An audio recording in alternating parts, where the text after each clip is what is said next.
Hey, what's going on, everybody? Welcome. This is Whistlekick Martial Arts Radio. Today I'm joined by Hanshi Judy Durkin, and we're going to talk in just a moment. But to all you out there, if you happen to be new to the show, please go check out whistlekick.com, see all the things that we got going. We got some stuff over there. You can use the code podcast15 to save 15%. And of course, if you want to go deeper on this or any other episode that we've ever done, the best place, whistlekickmartialartsradio.com. Transcripts, show notes, photos, links, all that good stuff over there. But without further ado, Judy, thanks for coming on. Thank you. Hi, everyone. Thank you, Jeremy. I'm happy to be here. I'm happy to have you here. Now, the audience, especially if they're watching, can probably tell this isn't the first time I've met you. And we were actually just talking a little bit about that and how I think the absolute world of you. And I'm just so thankful that you're spending some time with me today. Oh, and again, I thank you for the opportunity. And I'm thrilled to be here. And I'm so happy I know you. Yeah. I'm happy for that too. The last time I saw you was in April, and we were at Master Terry Dow's event, the Martial Arts Symposium, which I'm actually wearing the shirt that we did for that. Complete coincidence. I actually had not planned that. I'm sure someone out there won't believe me, but I like this shirt. And you guys had pulled in at the hotel, and your husband picks up like one bag, and you had like 5 bags over your shoulders, and you wouldn't let me carry any of them. And I said, come on, people are going to see this, and they're going to think that this is on me. And I'm going to always remember that moment because it was just so funny. Oh my God. Now that you mention it, I do remember that. That was hysterical. And Buzz is just going along happily with his one little bag. Yeah. And he turned you into the pack mule. I love it. And I think, even though that wasn't a training anecdote, right? We weren't training in the parking lot, though I'm sure you as I have trained in parking lots at times. I think it says a lot about your personality. You are not afraid to have fun. I've seen you in a gi often enough, and you've got a smile on your face, at least every time I've seen you. It has to be fun, Jeremy. Is that something that's important to you and that you teach and make a priority? Mm-hmm. Yeah.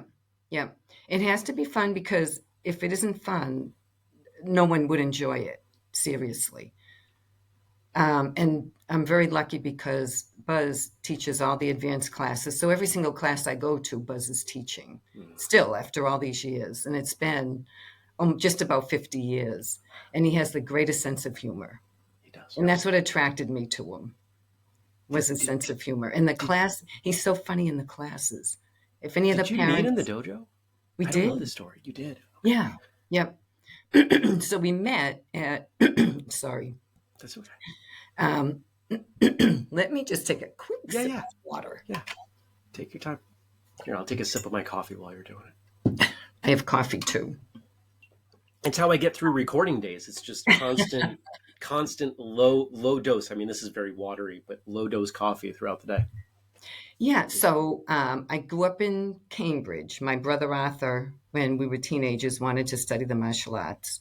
And where he had a few health issues, my parents thought that was a good idea. So they researched all the dojos in Boston and found Sensei George Mattson's dojo. Now, that's where Buzz was studying. And I'm so fortunate that they found that dojo, because it's so rich and steeped in history, traditional Okinawan history.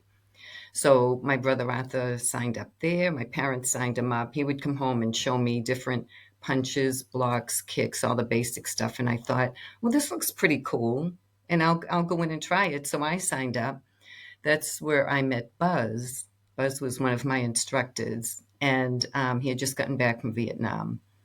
And it was a huge school. It was like Sensei Mattson's dojo was a melting pot for the martial arts. Yeah, I've heard stories about that. Yeah, it was awesome. And there were maybe 400 or 500 students. Okinawan masters were always visiting. Bruce Lee was there. So I feel so fortunate that that's the dojo that my parents found for my brother. And because of that, one little incident, I met Buzz, I met George Mattson, and the rest is all history. So it's been my life ever since. Now, And one of the things. Go ahead. Did I cut you off? no, I just had more to tell, but if you have a question, Well, sure. Let me jump in with this, and then I'll okay. turn it All back right. over to Go ahead. you. At that time, it was not super common for children, and Mm, it correct. was, from my understanding, even less common for women than it is today. Correct. So there What were was that like? well, again, Jeremy, I feel so grateful and fortunate because I didn't run into any problems that some women seem to have, especially back then. There were 400 or 500 students, and I would say half a dozen women, but we were totally accepted. There was no one was treating us any easier because we were women. It was just like we were one of the guys. Mm, And if anyone did go a little bit easy, it was only the way that I would go easier with a white belt. Do you okay. know what I mean? Anyone bigger or stronger. So I guess I could have looked at it a different way and got insulted Mm, because they were going easy. But I'm not like that. I don't look for trouble or for reasons. I don't try to analyze things. So they went easy, obviously, because we were starting as white belts. But then as we progressed, um, yeah, no, they were great. We just worked out with all the guys, and that was 1971. And then in 1974, so like I said, Buzz was one of my instructors. We opened up our own dojo. We rented a little spot in southern New Hampshire. mm, 1974, 1975, I got my black belt. We got married. 1988, we designed and built our own school, not far from the original mm, one. mm. So, And one of the things, I don't remember if this came up in Buzz's episode, but there are probably some people out there who are saying, Buzz, I feel like I know that name. And that's because in my mind, he wrote the first great work on opening a martial arts school. The first, yes, yep, and I'm going to guess you were involved in that in some yeah, way, yeah. because my understanding is the two of you are work on things together. It's So that's where that name might come up. But um, one of the things that I often get pushback on. Oh, well, somebody might listen to your story. Well, Boston, sure, 500 students. What's the population of Boston? Even what was the population of Boston in the early 70s? How big is the town that your dojo's in? yeah.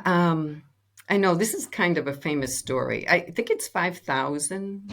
And how many students do you have? Well, it's varied over the years. I think Sure, ballpark. at one point we had up to 400. Right. So I Um, just I just say that because I think it illustrates a couple things, and we can talk about some of them if you want to, but it's important to me that people know just because you are in a small town doesn't mean you can't make this happen. no, not at I all. think that And is actually, it huge. was probably more, but at that point, was teaching most of the classes Hmm. at that time. And then now, we have a lot of really excellent, good Yes, you do. help, including our Marcus. But it got to a point where Buzz, he liked to know everybody's name, everybody's spouse, everybody's family. And then when it's too big, it's hard for that to happen. Yeah. So we just cut back a little. Yeah. Now I think we're happily cruising at 300 or something. I'm Only not only sure. three. I'm not sure. I don't pay attention to any of that. Yeah. And I let's just kind of follow this thread, and we'll bring it back and make sure we talk about you. But I Mhm. think we're on the same page that empowering school owners is of value, and so we have a number of them in the audience. So I just want to make sure they hear this. Where Yes. does that success come from? Where does that student count come from?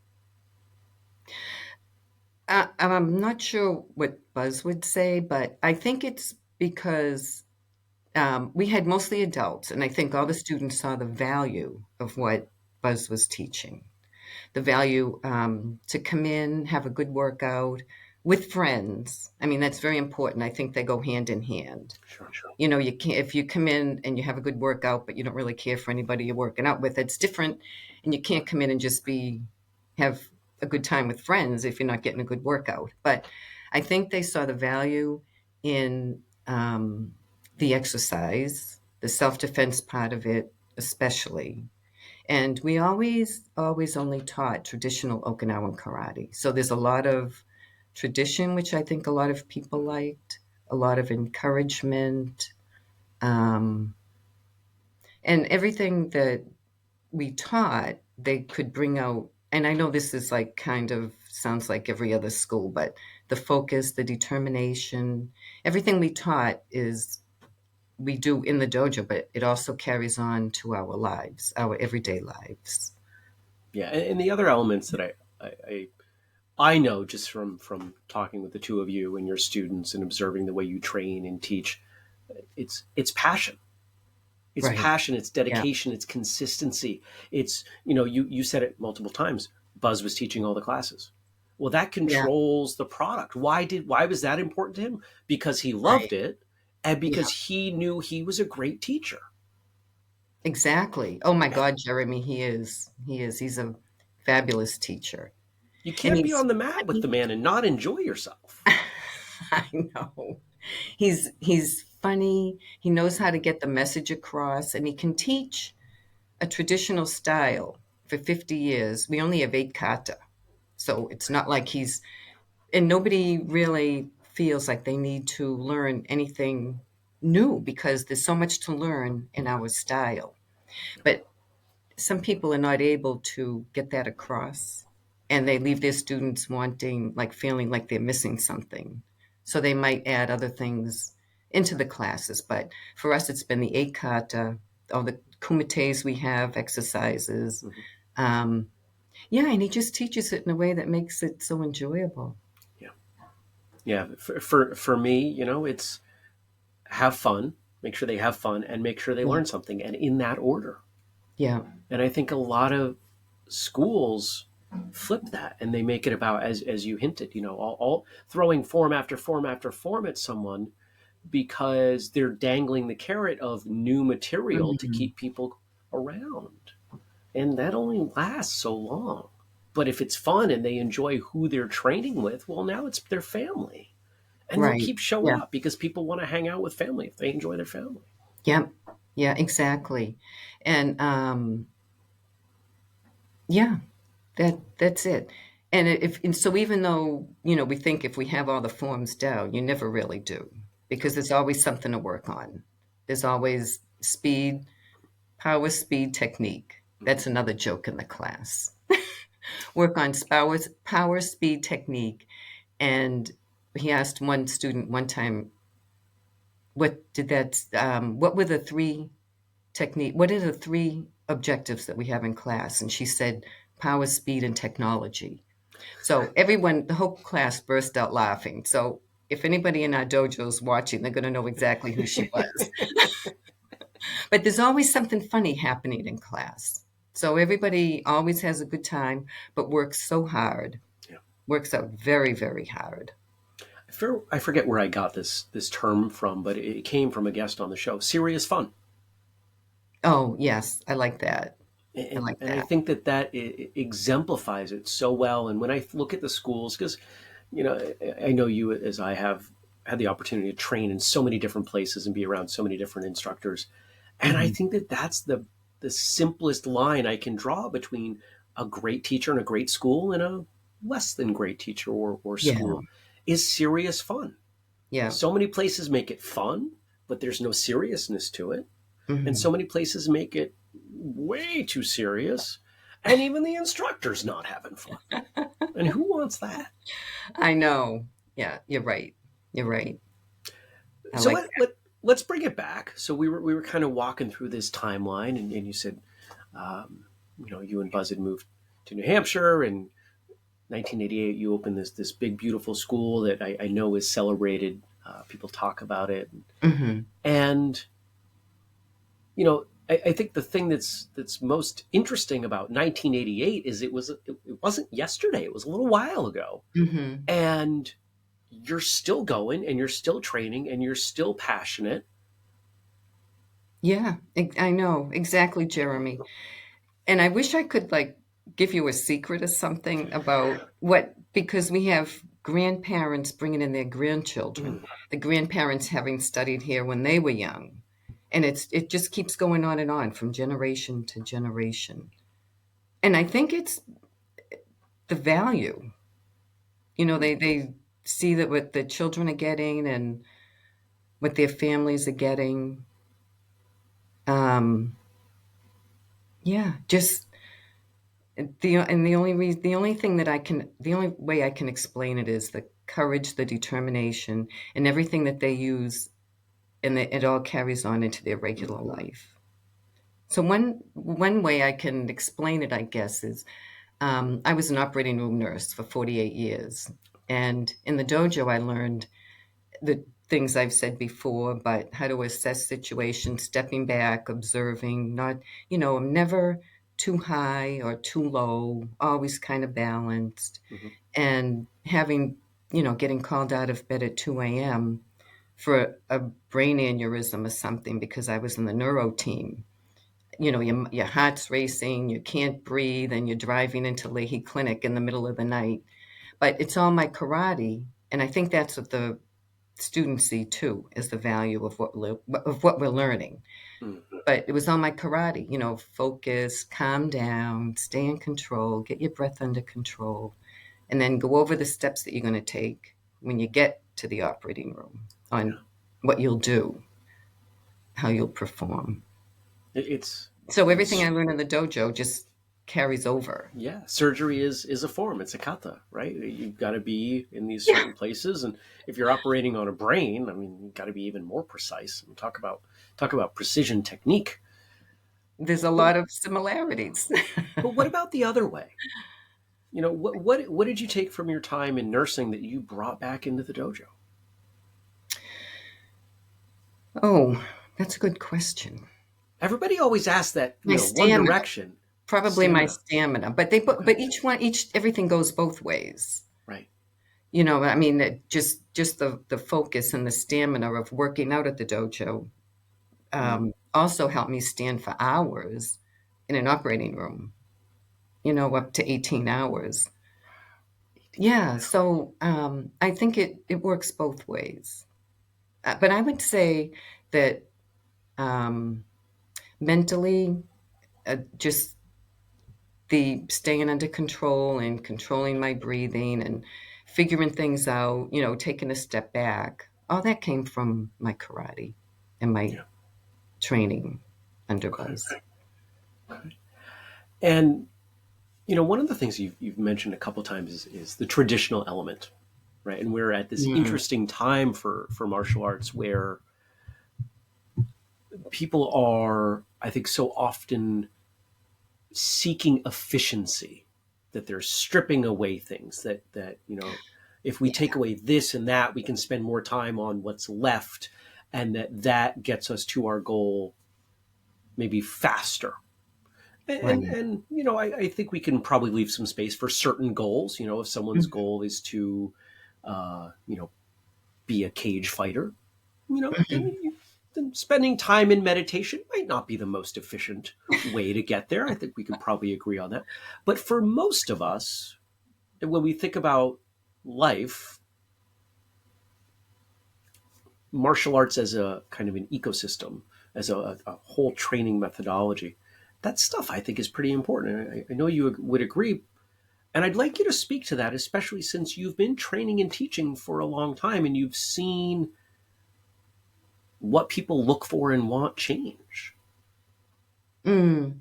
Um, yeah, our traditionalism is very important to all of us.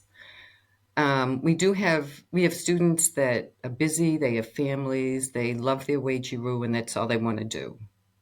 But then we also have students who also study jujitsu, taekwondo, well, probably not taekwondo. I don't know why I said that, but other styles, mostly Yeah. jujitsu, and that's good too. And there's nothing wrong with that. And they have, everybody's blessing, and off they go. They always come back, so they kind of blend both styles that they're studying. They'll blend their Weijiru with their jujitsu, and they love it, and they make it work.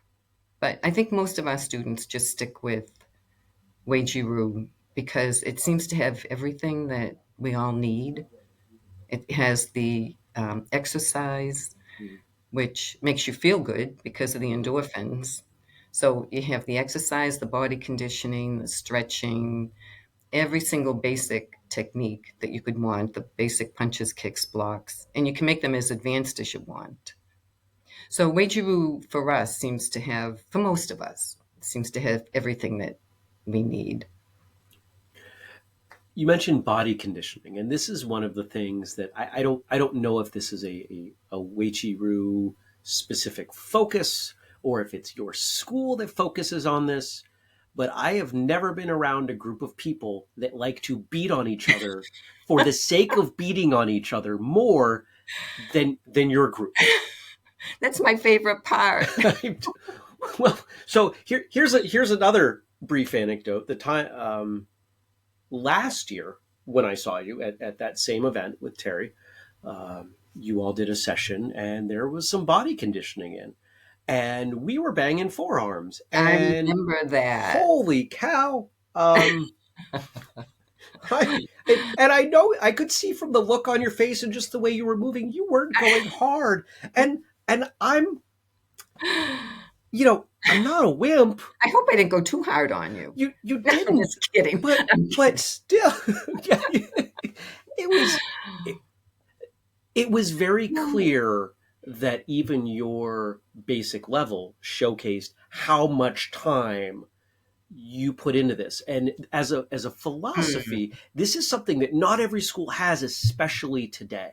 Right? It's one of the first things that I observed falling away with traditional martial arts training, because until you've taken it to a certain point, it seems like it's difficult training simply for the sake of difficult training. And maybe you could speak to that a little.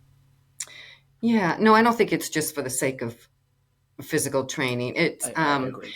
so we have 8 forms, and if it, I mean, the forms are beautiful. They can look very strong. They can look very dance-like. They're absolutely beautiful. But if you don't have a strong body, strong arms, strong legs, strong abdomen, strong lat muscles, that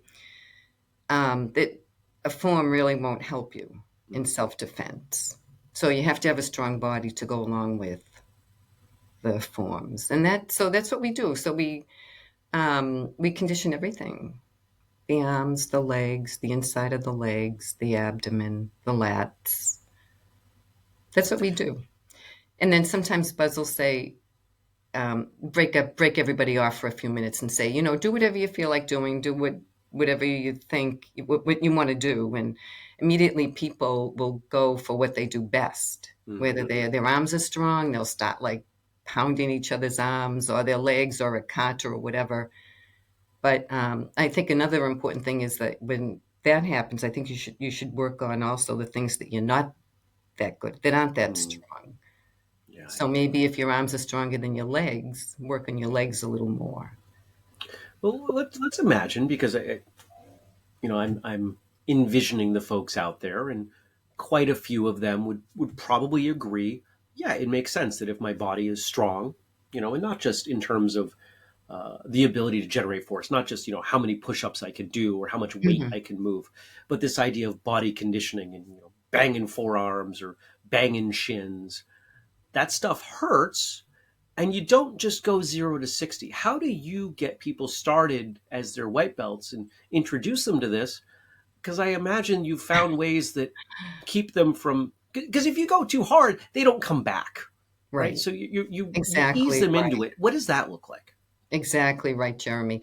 So when we first had our little rental space, when we first opened up in 1974, people would come in, would start, I mean, they would be conditioning arms and legs the first night. And some of them didn't come back, but the ones that loved it, that were into that, stayed. Yeah. And but then as the years went by, we realized Weijiru was so good for you. We truly, truly believe that. Hmm. And the way to keep more people and to teach more people about it would be to like ease into things like the body conditioning. So we changed the way that we taught a little bit. So now there's really no conditioning until they reach green belt, and then it just starts out very, very slowly. And yeah, you get bruises here and there, but Sure. you never. Nobody should ever go home bruised all the time. So you build it up and you build it up and you build it up over the And years. I'm not talking weeks. right, Over right. the No, years you don't adapt to that and over months. weeks. As my original instructor said, it's far better learning how to experience that sort of pain and discomfort or take a shot here and there in class Right. than have it Yeah. happen for the first time out on the Hmm. street. That's true, and that's another thing in self-defense. We hit each other so hard in class um, that we're used to getting hit. Right. So you're less apt to be shocked if you are in a self-defense situation. Yeah. How has your training changed over the years? I would like to say that I got smarter and I go easier. I wish I could. I think Buzz wishes I could too. It's changed because I can appreciate. I really appreciate it now, and I analyze it a little bit more now. I'm not one to analyze. Like some people learn a circular block and they analyze, what the angle is and all this. And I just did what I was taught, and I did everything as hard and as fast as I could. And yeah, but I think now I'm realizing I haven't slowed down, but I realize that there's more beauty and there's more. Um, Looser is faster. Looser is stronger and faster. I guess that's what I'm realizing. Before I would be all tense. Every single thing I did, I tensed up. And still, but I was still fast, but I wasn't loose. And there's a big difference. So I'm trying to now So are you be faster now? faster. Yeah. Wow. Yeah. But I'm Yeah. trying to be faster plus loose at the You can same time. you can always get faster You can with that always get economy of faster. motion. And Yeah. it's interesting. Most of us have had that experience of working with an early white belt. Maybe you were that early white belt. Hmm. Somebody out in the audience, and it tends to happen with big, strong men, and they just try to muscle everything, and you can see them coming a mile away. And as they start to relax, they get faster. It just seems Yeah. It's so it seems true. counterintuitive, but tense muscles can't move.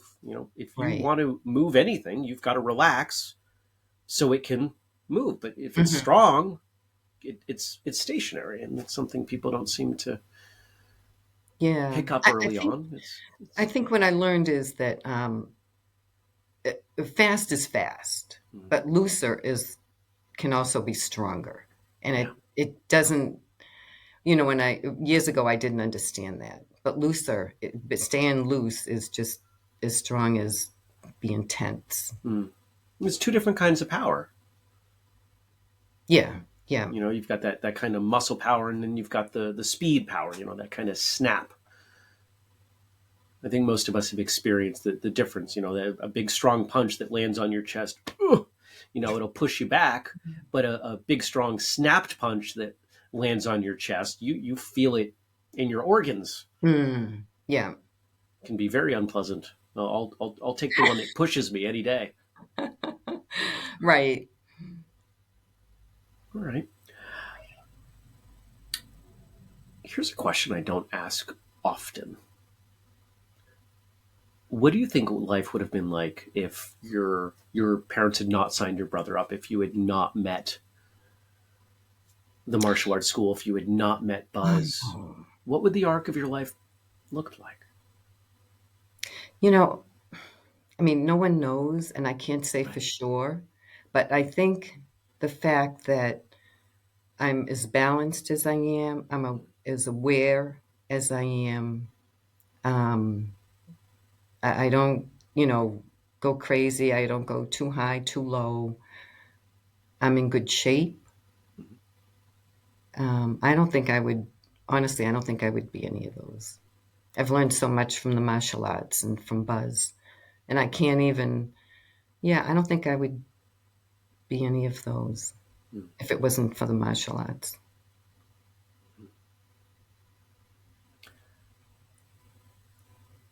And I try to be mindful Mhm. in everything I do. You know, if we're in the dojo and we have four people attacking us, we're not thinking about what we're having for dinner or anything. So you're always where you are when you're in the dojo. So I think that's also taught me to be mindful of everything outside as well. Be where I am. Mm. Pay attention to everything I'm doing.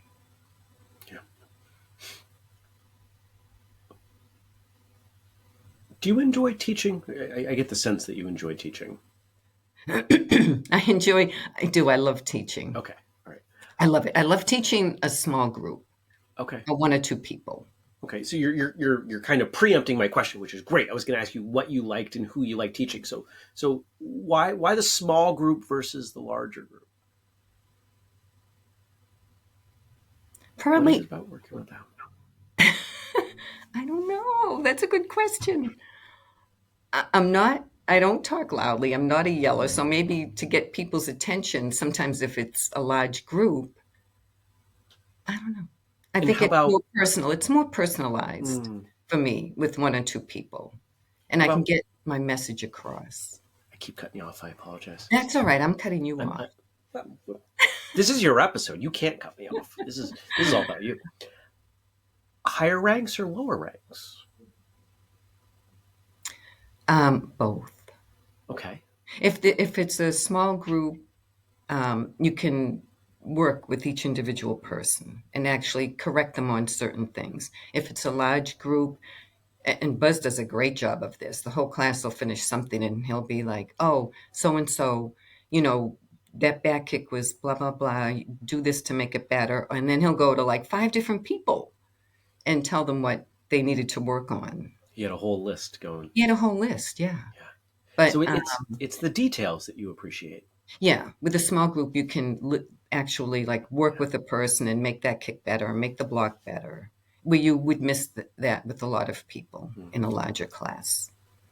And that makes sense, being that you were an OR nurse. There's a lot of detail Yeah, in yeah, there yeah, too. Okay. yeah. Good analogy. And that's probably why you enjoy kata. A lot of people don't enjoy kata because it's all about details and It no, is. move this a quarter of an inch. It, And I love forms for that exact same reason, that there's always these fine tune yeah, adjustments that you can make. And I think there's a lot of benefit in learning how to make things better, knowing they will never be perfect. right. You're There's never going to always, check that box yeah, that it's always done. something to work on. Yeah. But I so enjoy it. But we mix it up a lot too with prearranged sparring and all of that. Mm-hmm. And I love all that. That's well with everything with the kata and the physical combative moves with a partner. You can get into a zone, and that's all good. Now, I don't know the answer to this question, but I'm going to speculate. We talked when you started, you were one of maybe half a dozen women in a school of hundreds, pretty Hmm. small percentage there, 1 to Hmm. 2% women, which is far below the average today. It seems to be roughly 10% at most schools. But one of the things I've observed is that in martial arts schools where women have a prominent place, especially if it's a school owned by a woman, that number Hmm. is up higher, 50%. I've seen some schools that are women owned that are 60, 70% women. Mm. What's the breakdown in your school? Wow. The breakdown. Let me. I Roughly. roughly, yeah. I'm gonna say 35, Okay. 40%. It's pretty good, actually. It could even. I don't think it's 50, but it's not far below that. That's great. Yeah, it is. It's so good for women. I think every woman, every child, every woman, and every man should study the martial arts for all the benefits that we talked about. Now, of course, we know those universal benefits, and I don't want this to turn into a I don't want to take it in a direction that is disrespectful to women. Neither of Mhm. us, I'm sure, are Mhm. interested in that. But I know that encouraging women to participate is something that's important to you. So I wonder if you might speak a little more about that, about maybe the things you've done in your school to make women feel comfortable, or the things that you've done in your marketing to encourage women to attend, and or things that you've done to keep them in the dojo once they've enrolled and they've been around a little while. Yeah, we've never had any trouble like attracting women to the school, and I think that may have been because Buzz isn't the only one that opened it. We opened it together, so there was already a woman in the school. And I actually, way back when we first opened in like the mid 70s, some people would say, you should teach an all women's class, and that was a huge thing back then that people wanted us to do, but we didn't. We were both against it because a woman's more likely to be attacked by a man than a woman, and it just it just didn't make any sense to us. But I think because I was there and working out and helping teach, that we just I don't know, women just came in and they were always made to feel comfortable. And I think eventually, they would tell their friends, but it's so good for a woman's mindset because I just read a study that women that study the martial arts are 50 to 60% less likely to be attacked. And I think it gives them the confidence and the mindset, and they can overcome a lot of things inside and outside the dojo. Yeah, so we never. And then we'd have husbands start and they'd bring their wives, and oh, my daughter should really be studying this. I think there's another aspect here that about family, about you described it early on as friends, but I'm going to guess, again, this is pure speculation based on things that you're saying, that you have a large percentage of your student enrollment that it's not just one person from the household. Right, we do.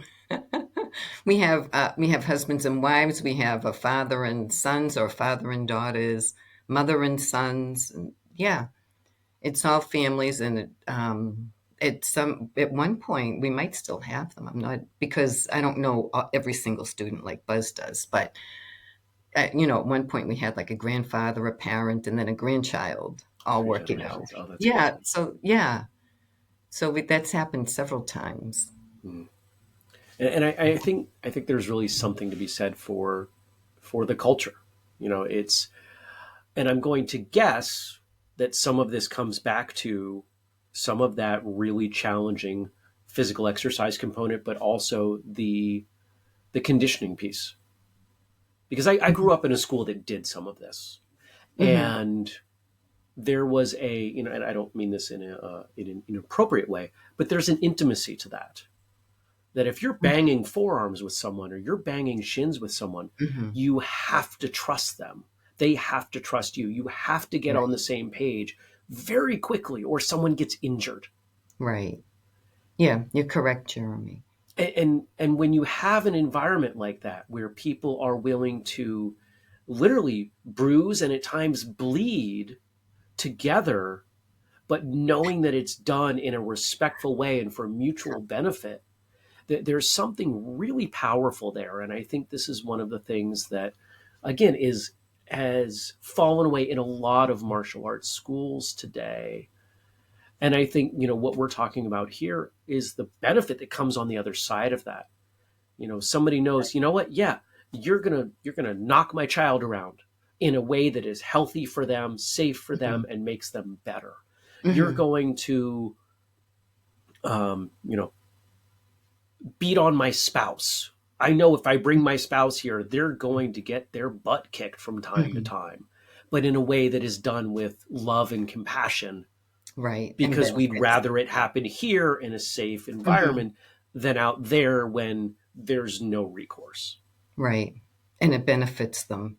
Yeah, Yeah. we don't do conditioning with the children. They have to be a certain age, but Okay.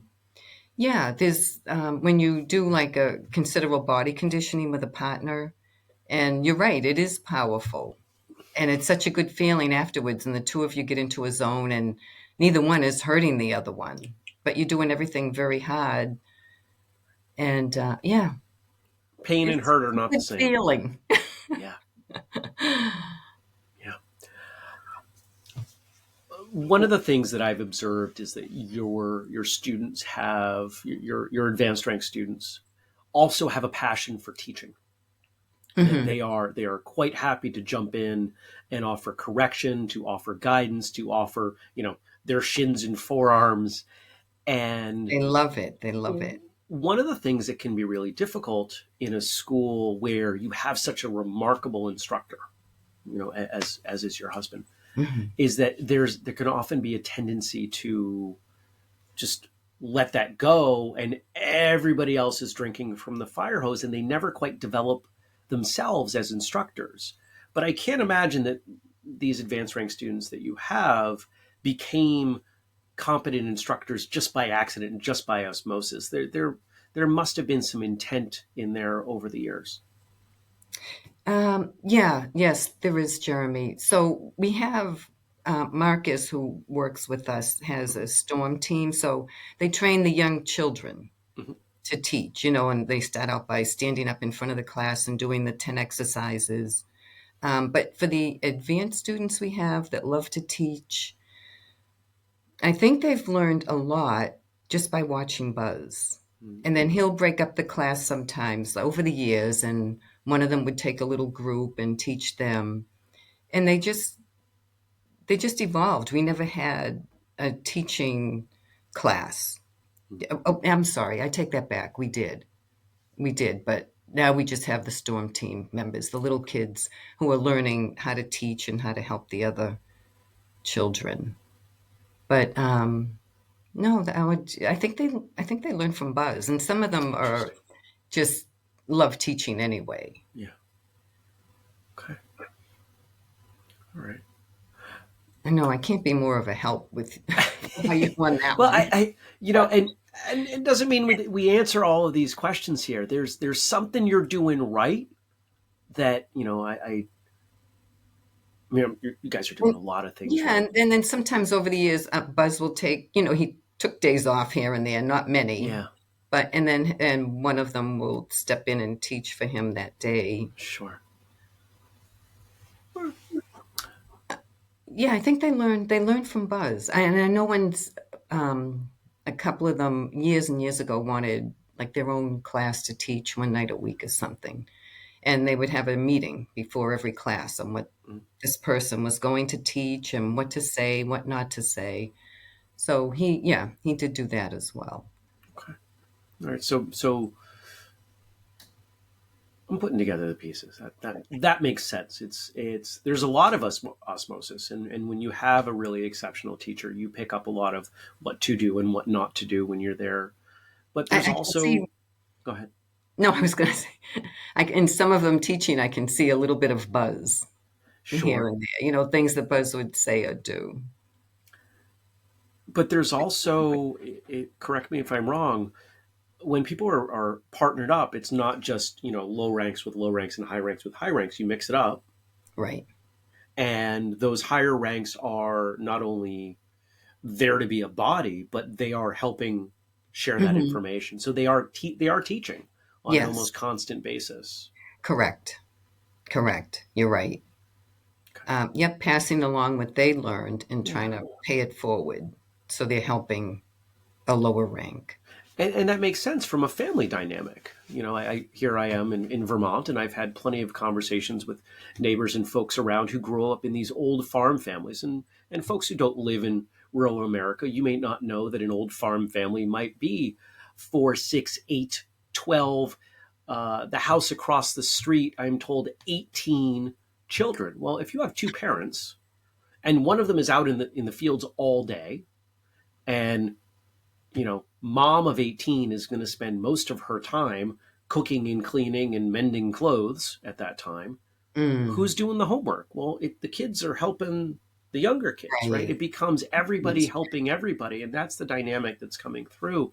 And it's pretty powerful because it's not just that you're learning by teaching, and you have a sense of ownership. And I suspect that that culture goes back to, you know, 400 students in a town of 5,000. Hmm. If you And then empower people, they'll try harder. yes, correct. And then we hear funny stories about the men's room after class. People still teaching. Well, no, that front kick, and like they're showing each other their front kick. So it never ends. It Even never walking out the ends. door, they're talking about their blocks and their kicks. Yeah, because they want to get better. Yes,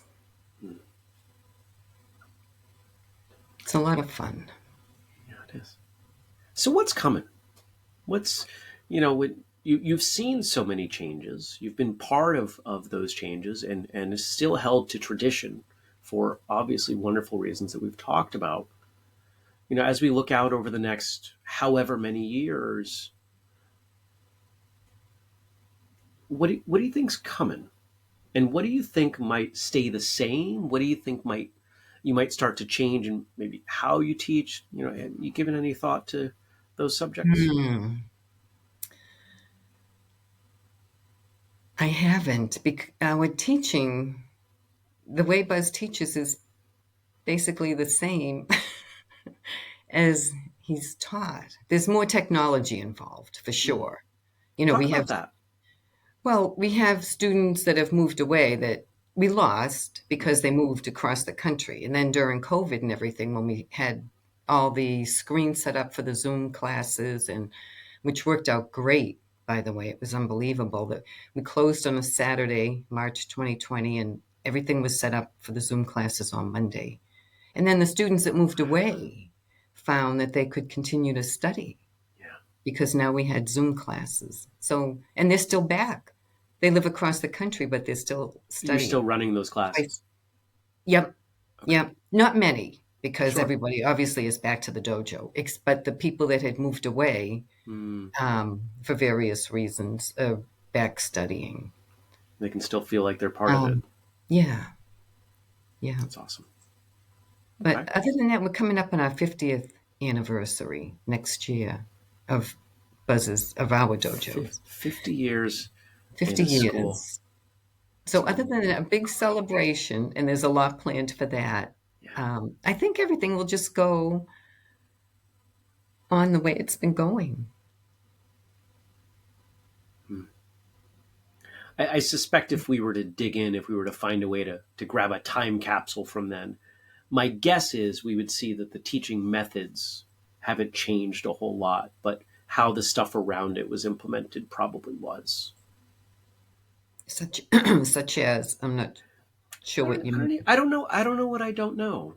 But the world's changed a lot in 50 years, and for you to remain Hmm. successful, I'm sure you've made some adjustments, maybe in the way you handle enrollment or contracts or marketing. Who knows? There's some stuff in there, but Yeah, I think that part is less important than remaining committed to the piece, to the style of training and the system of training that you're passionate about. That's correct. that's the thing that keeps coming through to me when you're And yeah, and to that you can include remaining committed to the students we have. mm, I mean, it's always nice to get new students, and we did do a lot of marketing at the beginning. Buzz was a business major in mm, college. He graduated with a master in business from BC. But so obviously, when we moved up here, there were no karate schools, so we did marketing, and but now it's all word of mouth. It, you know, parents bring in their kids and their friends, and I want to study karate. Who should I go to? Well, go to Buzz Durkin. There's nobody else. There are other people, but in their minds, there's nobody else. right. And that's the dream, to have someone who sees the value in what you do, that is that passionate, that Right. 50 years later they Yeah, they and still love it in the same way that you do. he's still passionate, as well as the people that work with us, and the students. Yeah. Do you think you'll ever stop? Oh, God, no. No. That would be like asking Buzz if he would ever stop. No, it's too healthful. It's too beneficial. I would miss all my friends. Mm. I love my people, all my people at the dojo. I'm going to split a question that I often ask. Actually, before I do that, if website, social media, if people want to get a hold of you, ask you some questions, follow you guys online, where would they go? Yeah, we do have a website, but Hmm. Facebook is really our go-to. Okay. That's where we post all the goings on and all the information, everything that we're doing, any events or anything. And Okay. I think there are like three different Facebook pages. Oh, okay. One's Buzz's private one, and then there's Yeah. two dojo Facebook pages. Okay. All right. And I'm looking in my notes. I don't have links, so I'm gonna just make a note here for us to put those in the show notes. The Yeah, Facebook and Facebook pages. Hmm. friends and students of Buzz Durkin's Karate School Okay. and Buzz Durkin's Karate School. I think those are them. I think. So we're going to wrap here in a moment. I just want to remind everyone, if you want to check out the show notes, whistlekickmartialartsradio.com. Please, if you enjoyed this episode, share it around. Let people know what we're doing. If you've got a guest suggestion, don't be afraid to fill out the form at the website.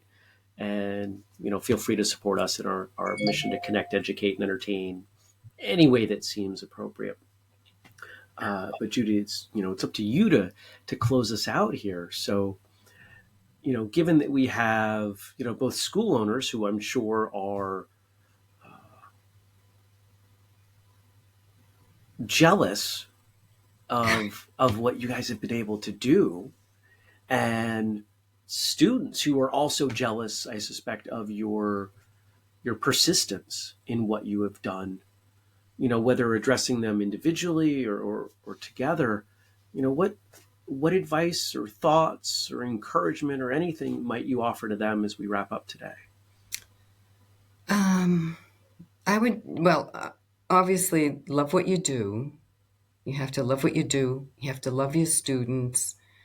Um, don't forget about your present students just because you may want new students to come in.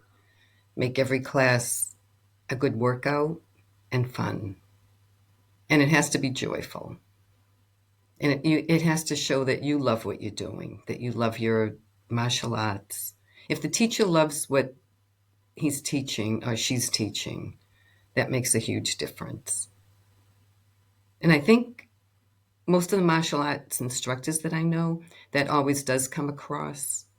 I don't have too much to do in the business end of the school, but I just know that every student that comes in feels very welcomed in their family, and they leave like, oh, I know what. So we had one student years ago. He said, I was on my couch, comfortable with my cat, comfortable with my dog.